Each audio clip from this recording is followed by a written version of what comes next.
রসুল সাল্লাল্লাহু আলাইহি সাল্লাম তিনি বললেন যে তোমরা যদি জান্নাতে যাইতে চাও তাহলে তোমরা জান্নাতের জন্য আমল করো।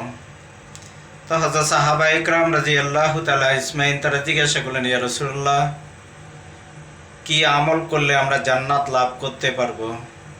রসুল সাল্লাল্লাহু আলাইহি সাল্লাম তিনি বললেন যে তোমরা আল্লাহকে ভয় করো, আল্লাহকে তোমরা মানো, যে তাইলে তোমাদের জন্য যে আল্লাহ পাকের জান্নাতে যাওয়া সবচেয়ে বড় সহজ হবে, যে সবচেয়ে বড় তোমরা লাভবান হইতে পারবা।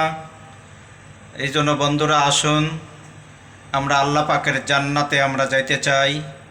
আল্লাহ আমাদেরকে জান্নাতের জন্য তৈরি করছেন, আল্লাহ আমাদেরকে জাহান্নামের জন্য তৈরি করেন নাই।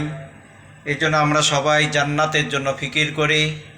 তাহলে আমাদের জন্য আল্লাহ পাকের জান্নাতে যাওয়া সবচেয়ে বড় সহজ হবে, সবচেয়ে বড় লাভবান হবে।